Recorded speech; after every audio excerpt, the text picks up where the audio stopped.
va bien? Je vais vous montrer quelque chose dans cette vidéo, vous allez voir, regardez bien ça. Voici l'entrée d'un épicier ici à Saint-Michel-des-Saints. Ils font entrer une personne à la fois. Puis quand une sort, ben ils en font rentrer une. Regardez. Regardez bien, vous allez voir là. En plus, le gel hydroalcoolisé. Bon, tu peux pas rentrer, rentre, sort. C'est comme ça que ça fonctionne. C'est tout.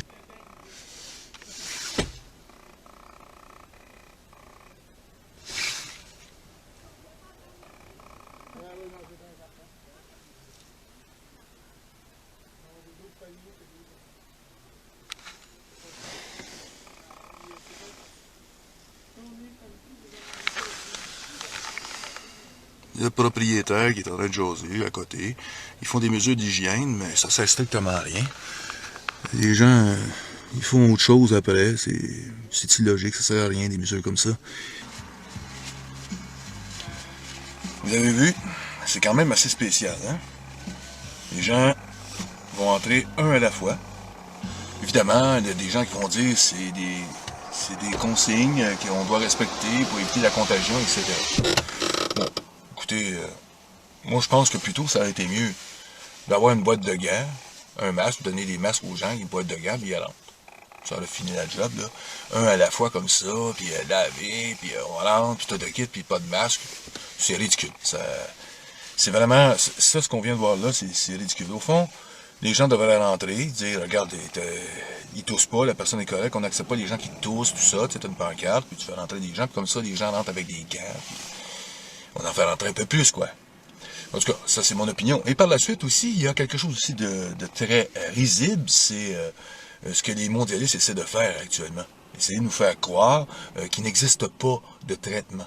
Quand il y a déjà des traitements qui sont déjà en cours, comme les injections par intraveineuse de vitamine C et aussi la chloroquine qui est utilisée actuellement un peu partout dans le monde et qui fonctionne très bien. C'est un traitement qui a été évidemment mis à l'avant par le docteur, le professeur Didier Raoult, qui est un savant, là, un vrai scientifique. Il n'y a pas de fake news ici. Là. Et on voit très bien de quel côté Legault et les autres. OK? À moins qu'il soit complètement débile, con, il peut faire passer pour un con s'il veut, mais même la connerie, c'est impardonnable s'il arrive des choses à la population ici à cause de ce virus. Moi, en tout cas, j'ai pas encore personne que j'ai connu qui est malade ou quoi que ce soit. J'ai pas connu personne encore qui est malade. J'ai pas vu de pile de cadavres. J'ai rien vu. J'ai strictement rien vu, à part ce que j'ai vu aux infos, c'est tout. À part ça, j'ai strictement rien vu. Alors, on se pose des questions, on se pose vraiment des questions. On sait que le nouvel ordre mondial est en marche. Derrière ça, c'est le projet du nouvel ordre mondial. C'est le projet de toute une cabale qui n'a aucune empathie envers l'être humain, au fond. Ce sont d'ignobles individus qui ont tout orchestré ça, c'est garanti. En tout cas, ça, ils vont dire c'est mon opinion. Et ceux qui disent que la chloroquine, évidemment, on a entendu oui, puis tout ça. Qu'est-ce que vous en savez, vous autres? Hein? J'ai vu un vieux, tantôt, j'étais en train de discuter avec lui, de loin, évidemment, parce qu'il ne veut pas me parler, il avait peur que je sois contagieux, évidemment, hein, on a tous la peste. Bien, je lui ai dit, écoute, toi, mon petit vieux, là, vraiment, t'es sûr que c'est... T'as rien... Il a vu une nouvelle, il a écouté un bulletin de nouvelles, et pour lui, il a fait son idée là-dessus. Imaginez faire son idée sur une seule opinion qui vient d'un journal. Un journal télévisé qui est vraiment une feuille de chou, comme TVA par exemple. Ça n'a pas d'allure, hein, mais c'est comme ça. La plupart des gens sont comme ça, ils vont prendre, ils vont s'informer, ils vont s'abreuver à une source d'information qui est complètement de la propagande. Parce que c'est un faux média. Un faux média de propagande, c'est TVA, Radio-Canada, tout ça. Ça, c'est dans les mains de l'établissement. On ne peut pas se fier à ça. Il faut faire ses recherches. Évidemment, on ne prend pas tout sur Internet pour du argent comptant. On doit faire ses recherches, regarder les documents, regarder toutes ces sources-là, les regarder comme il faut prendre le temps. Les gens veulent avoir un forfait, déjà tout fait. Au fond, c'est comme ça qu'ils font. Ils font pas d'efforts. Et par la suite, ceux qui ont fait les efforts leur disent la vérité et ils les croient pas. Parce qu'ils vont vers leur forfait. Le forfait de propagande. Ils savent même pas que c'est de la propagande. Ils pensent que c'est un vrai média. Mais c'est des faux médias, c'est des propagandistes experts, c'est tout ce qu'ils sont.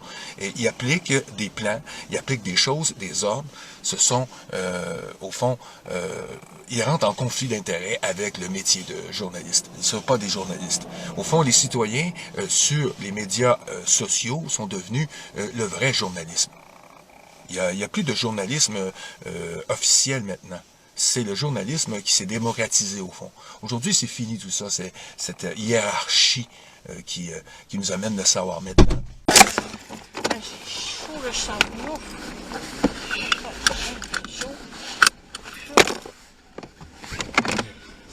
On va décoller. Ça me fait vraiment chier cette situation. T'es pas tout seul. Ma fille est en train de faire des achats. Elle est revenue, elle a déposé ses paquets. Et je veux conclure avec ça. Je veux vraiment conclure. Vous savez, ce que je veux faire comprendre à mes amis qui sont comme moi, les activistes, les alerteurs, c'est que ne vous faites pas d'illusions. Ceux qui vont nous faire couler, ce ne sont pas seulement que les élites, c'est la population, la plèbe.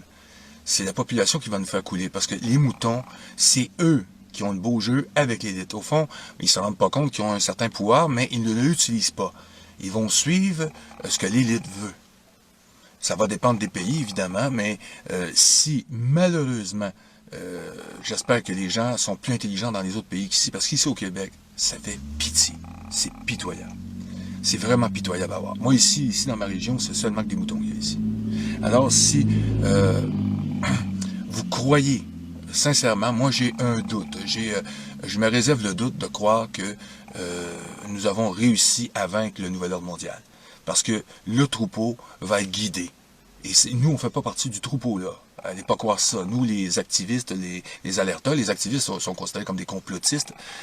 Ils nous ont affiché cette étiquette. Mais au fond, cette étiquette a été fabriquée de toutes pièces.